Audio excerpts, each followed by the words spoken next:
ಸ್ನೇಹಿತರೆ, ನಮ್ಮ ಭಾರತದ ರಕ್ಷಣಾ ಬೆಳವಣಿಗೆಗಳ ಪ್ರತಿಯೊಂದು ಸುದ್ದಿಯೂ ನಿಮಗೆ ತಲುಪಬೇಕೆಂಬುದು ನಮ್ಮ ಉದ್ದೇಶ. ನಿಮ್ಮ ಒಂದು ಸಬ್ಸ್ಕ್ರೈಬ್ ನಮಗೆ ದೊಡ್ಡ ಪ್ರೋತ್ಸಾಹ. ದಯವಿಟ್ಟು ಸಬ್ಸ್ಕ್ರೈಬ್ ಮಾಡುವುದರ ಮೂಲಕ ಪ್ರೋತ್ಸಾಹ ನೀಡಿ ಎಂದು ನಿಮ್ಮಲ್ಲಿ ಕೇಳಿಕೊಳ್ಳುತ್ತೇವೆ. ನಮಸ್ಕಾರ ಗೆಳೆಯರೇ, ದೇಶ ಪ್ರೇಮಿಗಳೇ, ನಮ್ಮ ಕನ್ನಡ ಡಿಫೆನ್ಸ್ ನ್ಯೂಸ್ ಯೂಟ್ಯೂಬ್ ಚಾನಲ್ಗೆ ಸ್ವಾಗತ ನಿಮಗೆ.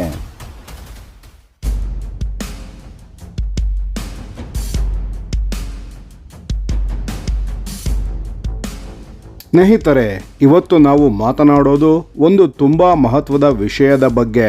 ಫ್ರಾನ್ಸ್ ತನ್ನ ನೆಕ್ಸ್ಟ್ ಜನರೇಷನ್ ಫೈಟರ್ ಜೆಟ್ ಆದ ರಫೇಲ್ F-5 ಅನ್ನು ಡೆವಲಪ್ ಮಾಡ್ತಿದೆ. ಆದರೆ ಇದರ ನಡುವೆ UAE ಇದ್ದಕ್ಕಿದ್ದ ಹಾಗೆ ಈ ಪ್ರಾಜೆಕ್ಟ್ನಿಂದ ಹೊರಗೆ ಹೋಗಿಬಿಟ್ಟಿದೆ. ಇದರಿಂದ ಫ್ರಾನ್ಸ್ಗೆ ಬಿದ್ದ ಆರ್ಥಿಕ ಪೆಟ್ಟು ಅದೆಷ್ಟು ದೊಡ್ಡದು ಅಂದರೆ ಇಡೀ ಪ್ರಾಜೆಕ್ಟ್ನ ಭವಿಷ್ಯ ಈಗ ಪ್ರಶ್ನೆಗಳಲ್ಲಿ ಮುಳುಗಿದೆ. ಆದರೆ ಈ ಪರಿಸ್ಥಿತಿಯಲ್ಲಿ ಭಾರತ ಒಂದು ಗೇಮ್ ಚೇಂಜರ್ ಆಗಿ ಹೊರಹೊಮ್ಮಿದೆ. ಹೇಗೆ ಅಂತ ನೋಡೋಣ ಬನ್ನಿ.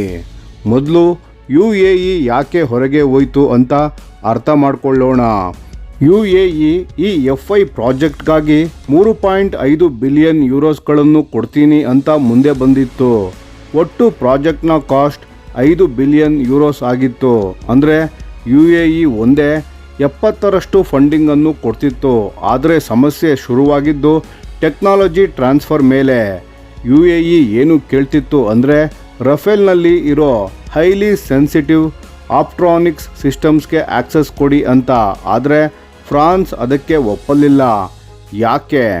ಯಾಕಂದರೆ ಆ ಟೆಕ್ನಾಲಜಿ ಫ್ರಾನ್ಸ್ನ ಸೋವರಿನ್ ಡಿಫೆನ್ಸ್ ಸೀಕ್ರೆಟ್ ಆಗಿತ್ತು. ಅದನ್ನು ಬೇರೆ ಯಾರಿಗೂ ಕೊಡೋಕ್ಕೆ ಅವರು ತಯಾರಿಲ್ಲ.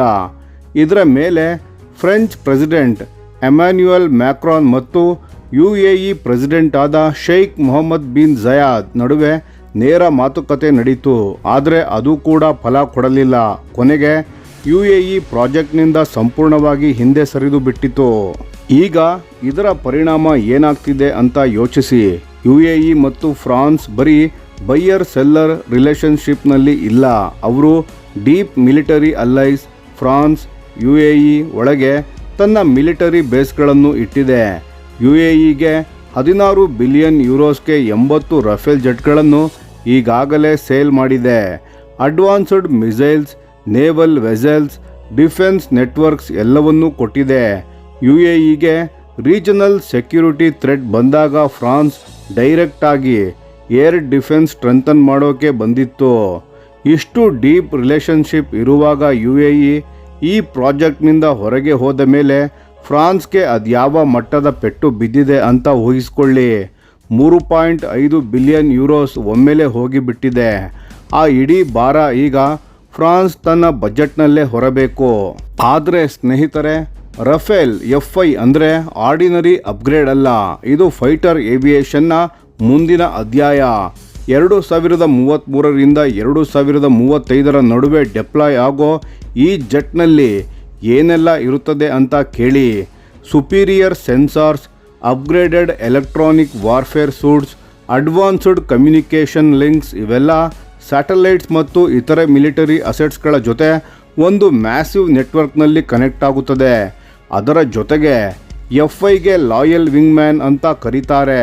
ಅಂದರೆ ಅನ್ಮ್ಯಾನ್ಡ್ ಕಂಬ್ಯಾಟ್ ಡ್ರೋನ್ಸ್ಗಳನ್ನು ಕಮಾಂಡ್ ಮಾಡೋ ಕೇಪಬಿಲಿಟಿ ಇರುತ್ತದೆ. ಈ ಡ್ರೋನ್ಸ್ಗಳು ಸ್ಕೌಟಿಂಗ್ ಮಾಡ್ತವೆ, ಎನಿಮಿ ಸಿಗ್ನಲ್ಸ್ಗಳನ್ನು ಜಾಮ್ ಮಾಡುತ್ತವೆ, ಸ್ಟ್ರೈಕ್ ಮಿಷನ್ಸ್ಗಳನ್ನು ಕೂಡ ಮಾಡುತ್ತವೆ. ಮ್ಯಾನ್ಡ್ ಫೈಟರ್ ಜೆಟ್ಸ್ಗೆ ಒಂದು ಇನ್ವಿಸಿಬಲ್ ಆರ್ಮಿ ಇದ್ದ ಹಾಗೆ. ಮತ್ತು ಅತ್ಯಂತ ಮಹತ್ವದ ವಿಷಯವು ಏನು ಅಂದರೆ F-5 ಫ್ರಾನ್ಸ್ನ ಹೊಸ ASN-4G ಹೈಪರ್ಸಾನಿಕ್ ನ್ಯೂಕ್ಲಿಯರ್ ಮಿಸೈಲನ್ನು ಕ್ಯಾರಿ ಮಾಡುತ್ತದೆ. ಅಂದರೆ ಇದು ಫ್ರಾನ್ಸ್ನ ನ್ಯೂಕ್ಲಿಯರ್ ಡಿಟರೆನ್ಸ್ನ ಕೋರ್ ಆಗಿ ಉಳಿಯುತ್ತದೆ. ಇದರ ಅಭಿವೃದ್ಧಿ ಯಾವ ಕಾರಣಕ್ಕೂ ನಿಲ್ಲಕ್ಕೆ ಫ್ರಾನ್ಸ್ ಬಿಡುವುದಿಲ್ಲ.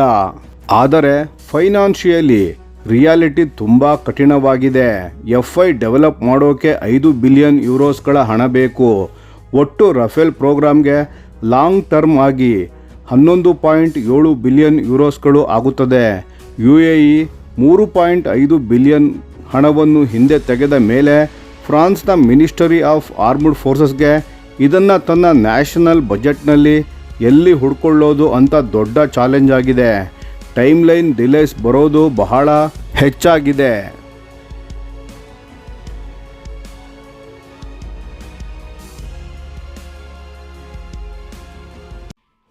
ಸ್ನೇಹಿತರೆ, ಇಲ್ಲಿ ಭಾರತ ಎಂಟರ್ ಆಗಲಿದೆ ಮತ್ತು ಅದು ಮ್ಯಾಸಿವ್ ಆಗಿ. ಭಾರತದ ಡಿಫೆನ್ಸ್ ಅಕ್ವೈಷನ್ ಕೌನ್ಸಿಲ್ ಇತ್ತೀಚೆಗೆ 3.25 ಲಕ್ಷ ಕೋಟಿ ರೂಪಾಯಿಗಳು ಅಂದರೆ ಸರಿಸುಮಾರು 40 ಬಿಲಿಯನ್ ಮೌಲ್ಯದ 114 ರಫೇಲ್ ಫೈಟರ್ ಜೆಟ್ಗಳ ಖರೀದಿಗೆ ಒಪ್ಪಿಗೆ ಕೊಟ್ಟಿದೆ. ಇದು multi role fighter aircraft programme ಅಂದರೆ MRFA. ಈ ಜೆಟ್ಸ್ಗಳು ಮೇಕ್ ಇನ್ ಇಂಡಿಯಾ ಅಡಿಯಲ್ಲಿ ಭಾರತದಲ್ಲೇ ಮ್ಯಾನುಫ್ಯಾಕ್ಚರಿಂಗ್ ಆಗಲಿವೆ ಮತ್ತು ಮುಖ್ಯ ವಿಷಯವು ಏನಂದರೆ ಈ ಜೆಟ್ಸ್ಗಳು ಫ್ಯೂಚರ್ನಲ್ಲಿ F5 ಸ್ಟ್ಯಾಂಡರ್ಡ್ಗೆ ಅಪ್ಗ್ರೇಡ್ ಆಗ್ತವೆ. ಭಾರತ ಈಗಾಗಲೇ 36 ಏರ್ಫೋರ್ಸ್ ರಫೇಲ್ ಜೆಟ್ಗಳನ್ನು ಇಟ್ಟಿದೆ. ಮುಂಬರುವ 26 ನೇವಲ್ ರಫೇಲ್ ಜೆಟ್ಗಳು ಮುಂದೆ ಬರಲಿವೆ. ಈಗ ಇನ್ನು 114 ಜೆಟ್ಗಳನ್ನು ಸೇರಿಸಿ ಒಟ್ಟು 176 ಜೆಟ್ಸ್ಗಳು ರಫೇಲ್ ಫ್ಲೀಟ್ ಭಾರತದ ಬಳಿ ಇರ್ತವೆ. ಫ್ರಾನ್ಸ್ ಹೊರತಾಗಿ ಬೇರೆ ಯಾವ ದೇಶಕ್ಕೂ ಇಷ್ಟು ರಫೇಲ್ ಜೆಟ್ಗಳು ಇಲ್ಲ. ಇದರ ಅರ್ಥ ದಸಾಲ್ಟ್ ಏವಿಯೇಷನ್ಗೆ ಏನು ಅಂತ ಯೋಚಿಸಿ. 114 ಜೆಟ್ಸ್ ಒಂದೇ ಕಸ್ಟಮರ್ಗೆ ಡೆಲಿವರಿ ಮಾಡಬೇಕು ಅಂದರೆ ಪ್ರೊಡಕ್ಷನ್ ಲೈನ್ ವರ್ಷಗಳ ತನಕ ಬ್ಯುಸಿ ಇರುತ್ತದೆ, ರೆವಿನ್ಯೂ ಕೂಡ ಬರುತ್ತದೆ. ಇದರಿಂದ ದಸಾಲ್ಟ್ ಕಂಪನಿಗೆ F5 ಡೆವಲಪ್ಮೆಂಟ್ಗೆ ಹಣ ಇನ್ವೆಸ್ಟ್ ಮಾಡೋ ಫೈನಾನ್ಷಿಯಲ್ ಸೆಕ್ಯೂರಿಟಿ ಸಿಗುತ್ತದೆ. ಡೈರೆಕ್ಟ್ ಫಂಡಿಂಗ್ ಅಲ್ಲದಿದ್ದರೂ ಭಾರತ ಒಂದು ಕಮರ್ಷಿಯಲ್ ಆಂಕರ್ ಆಗಿ ಕೆಲಸ ಮಾಡುತ್ತದೆ. ಅದರ ಜೊತೆಗೆ ಭಾರತ ತನ್ನ ಜೆಟ್ಸ್ಗಳಿಗಾಗಿ ಇಂಡಿಯಾ ಸ್ಪೆಸಿಫಿಕ್ ಎನ್ಹಾನ್ಸ್ಮೆಂಟ್ಸ್ ISCE ಅಂತ ಕಸ್ಟಮ್ ಟೆಕ್ನಾಲಜೀಸ್ಗಳನ್ನು ಡೆವಲಪ್ ಮಾಡುತ್ತದೆ. Specialised radar sensors, drone integration ಇವೆಲ್ಲ F5ಗೆ ಪ್ಲ್ಯಾನ್ ಮಾಡ್ತಿರೋ ಕೇಪಬಿಲಿಟೀಸ್ಗೆ ತುಂಬ ಕ್ಲೋಸ್ ಆಗಿ ಅಲೈನ್ ಆಗಲಿವೆ. ಇಂಡೈರೆಕ್ಟ್ಲಿ ಭಾರತದ ಇನ್ವೆಸ್ಟ್ಮೆಂಟ್ F5 ಡೆವಲಪ್ಮೆಂಟ್ಗೆ ಕಾಂಟ್ರಿಬ್ಯೂಷನ್ ಮಾಡುತ್ತದೆ. UAE ಮತ್ತು ಭಾರತದ ಅಪ್ರೋಚ್ ನಡುವೆ ಒಂದು ಫಂಡಮೆಂಟಲ್ ಡಿಫ್ರೆನ್ಸ್ ಇದೆ. ಅದನ್ನು ಕ್ಲಿಯರ್ಲಿ ಅರ್ಥ ಮಾಡ್ಕೊಳ್ಳಿ. UAE ಏನು ಮಾಡ್ತಿತ್ತು ಅಂದರೆ ಫಂಡಿಂಗ್ ಕೊಡ್ತೀನಿ ಆದರೆ ಕ್ಲಾಸಿಫೈಡ್ ಟೆಕ್ನಾಲಜಿ ಕೊಡು ಅಂತ ಡಿಮ್ಯಾಂಡ್ ಮಾಡ್ತಿತ್ತು. ಆದರೆ ಭಾರತ ಹಾಗೆ ಮಾಡ್ತಿಲ್ಲ. ಭಾರತ ಒಂದು ಮೆಗಾ ಬೈಯರ್ ಆಗಿ ಬಿಹೇವ್ ಮಾಡ್ತಿದೆ. ಇಂಟಲೆಕ್ಚುಯಲ್ ಪ್ರಾಪರ್ಟಿ ಡಿಮ್ಯಾಂಡ್ ಮಾಡ್ತಿಲ್ಲ, ಕ್ಲಾಸಿಫೈಡ್ ಸಿಸ್ಟಮ್ಸ್ಗಳಿಗೆ ಆಕ್ಸೆಸ್ ಕೇಳ್ತಿಲ್ಲ. ಬದಲಿಗೆ ಬಹಳ ದೊಡ್ಡ ಆರ್ಡರ್ ಕೊಡ್ತಿದ್ದೇವೆ ಮತ್ತು ಅದರ ಮೂಲಕ ಇನ್ಫ್ಲೂಯೆನ್ಸ್ ಅರ್ನ್ ಮಾಡ್ಕೊಳ್ತಿದ್ದೇವೆ ರಿಸ್ಕ್ ಇಲ್ಲದೆ. ಫ್ರಾನ್ಸ್ಗೆ ಈ ಅರೇಂಜ್ಮೆಂಟ್ ಪರ್ಫೆಕ್ಟ್. ಸೊವರಿನ್ ಟೆಕ್ನಾಲಜಿ ಪ್ರೊಟೆಕ್ಟ್ ಆಗಲಿದೆ, ಆದರೆ ಡಸಾಲ್ಟ್ಗೆ ಕಮರ್ಷಿಯಲ್ ಸ್ಟೆಬಿಲಿಟಿ ಸಿಗುತ್ತದೆ. ಎರಡೂ ಕಡೆ ವಿನ್. MRFA ಡೀಲ್ ಇನ್ನೊಂದು ಮಹತ್ವದ ಡೈಮೆನ್ಷನ್ ಇದೆ, ಮೇಕ್ ಇನ್ ಇಂಡಿಯಾ. ಈ ಡೀಲ್ನ ಭಾಗವಾಗಿ ಭಾರತದಲ್ಲೇ ಲೋಕಲ್ ಅಸೆಂಬ್ಲಿ ಲೈನ್ ಶುರುವಾಗಲಿದೆ. ಜಾಯಿಂಟ್ ವೆಂಚರ್ಸ್ನ ಮೂಲಕ ಭಾರತದ ಡೊಮೆಸ್ಟಿಕ್ ಏರೋಸ್ಪೇಸ್ ಇಂಡಸ್ಟ್ರಿ ಬಹಳ ದೊಡ್ಡ ಮಟ್ಟದಲ್ಲಿ ಬೆಳೆಯಲಿದೆ, ಜಾಬ್ ಕ್ರಿಯೇಟ್ ಆಗಲಿದೆ ಮತ್ತು ಅತ್ಯಂತ ಮುಖ್ಯ ವಿಷಯವು ಏನೆಂದರೆ ಭಾರತದ ಏರ್ಫೋರ್ಸ್, ಇಂಡಿಯನ್ ಏರ್ಫೋರ್ಸ್ಗೆ F5 ಲೆವೆಲ್ ಕೆಪಬಿಲಿಟೀಸ್ 2030ರ ಮಧ್ಯದ ಹೊತ್ತಿಗೆ ಸಿಗಲಿದೆ. Drone teaming, hypersonic missile integration, advanced electronic warfare suite ಎಲ್ಲವೂ. ಸ್ನೇಹಿತರೆ, ಈ ಇಡೀ ಸಿಚುವೇಶನ್ನ ದೊಡ್ಡ ಪಿಕ್ಚರನ್ನು ಏನು ಅಂತ ಕೊನೆಗೆ ಒಮ್ಮೆ ನೋಡೋಣ. UAE 3.5 ಬಿಲಿಯನ್ ಕೊಡ್ತಿದ್ದ ಟೆಕ್ನಾಲಜಿ ಡಿಮ್ಯಾಂಡ್ ಮಾಡ್ತಿತ್ತು, ಕೊನೆಗೆ ಹೊರಗೆ ಹೋಯಿತು. ಫ್ರಾನ್ಸ್ಗೆ ಅದೊಂದು ಪೆಟ್ಟು. ಆದರೆ ಭಾರತ $40 ಬಿಲಿಯನ್ ಕಮರ್ಷಿಯಲ್ ಕಮಿಟ್ಮೆಂಟ್ ಕೊಡ್ತಿದೆ. ಟೆಕ್ನಾಲಜಿ ಕೇಳದೆ ಹಾಗೂ ರಿಸ್ಕನ್ನು ಶೇರ್ ಮಾಡದೆ, ಡೈರೆಕ್ಟಾಗಿ F5 ರಿಸರ್ಚ್ಗೆ ಚೆಕ್ ಬರೆಯದೆ. ಆದರೂ ಭಾರತದ ಇರುವಿಕೆ ಮಾತ್ರ ಡಸಾಲ್ಟ್ಗೆ F5 ಡೆವಲಪ್ ಮಾಡೋ ಕಾನ್ಫಿಡೆನ್ಸ್ ಕೊಡ್ತಿದೆ. ಇದು ಭಾರತದ ಡಿಪ್ಲೊಮೆಟಿಕ್ ಮತ್ತು ಸ್ಟ್ರಾಟಜಿಕ್ ಮೆಚುರಿಟಿಯನ್ನು ತೋರಿಸುತ್ತದೆ. ನಾವು ಯುರೋಪ್ನ ಪ್ರೀಮಿಯರ್ ಡಿಫೆನ್ಸ್ ಪ್ರಾಜೆಕ್ಟ್ಗೆ ಲೈಫ್ ಬ್ಲಡ್ ಆಗಿ ಬೆಳೀತಿದ್ದೇವೆ. ಫ್ರಾನ್ಸ್ ತನ್ನ ಸೀಕ್ರೆಟ್ ಪ್ರೊಟೆಕ್ಟ್ ಮಾಡಿಕೊಳ್ಳುತ್ತದೆ, ಆದರೆ ಭಾರತ ಕಮರ್ಷಿಯಲ್ ರಿಲಯಬಿಲಿಟಿ ಇಲ್ಲದೆ ರಫೇಲ್ F5ನ ಫ್ಯೂಚರ್ ಸೆಕ್ಯೂರ್ ಅಲ್ಲ. ಇಂಡಿಯನ್ ಏರ್ಫೋರ್ಸ್ ಫ್ರಾನ್ಸ್ ಹೊರತಾಗಿ ಪ್ರಪಂಚದ ಲಾರ್ಜೆಸ್ಟ್ ರಫೇಲ್ ಆಪರೇಟರ್ ಆಗಿ ಇದೊಂದು ಸ್ಟ್ರಾಟಜಿಕ್ ಮಾಸ್ಟರ್ ಸ್ಟ್ರೋಕ್.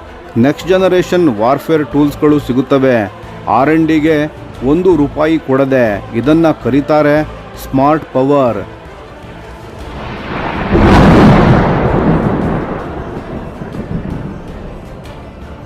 ಈ ವಿಡಿಯೋ ನಿಮಗೆ ಇಷ್ಟವಾಗಿದ್ದರೆ ಲೈಕ್ ಮಾಡಿ ಮತ್ತು ನಮ್ಮ ಚಾನೆಲನ್ನು ಸಬ್ಸ್ಕ್ರೈಬ್ ಮಾಡಿ ಹಾಗೂ ಬೆಲ್ ಐಕಾನ್ ಒತ್ತಿ. ಯಾವ ಅಪ್ಡೇಟ್ಗೂ ಮಿಸ್ ಆಗಬೇಡಿ. ಡಿಫೆನ್ಸ್ ಸುದ್ದಿಗಳನ್ನು ತ್ವರಿತವಾಗಿ ಪಡೆಯಿರಿ. ನಿಮ್ಮ ಬೆಂಬಲವೇ ನಮ್ಮ ಶಕ್ತಿ. ಭಾರತ ಬಲಿಷ್ಠವಾಗಲಿ ಎಂದು ಆಶಿಸುತ್ತಾ ಭಾರತ ಮಾತೆಗೆ ಜೈ. ಧನ್ಯವಾದಗಳು.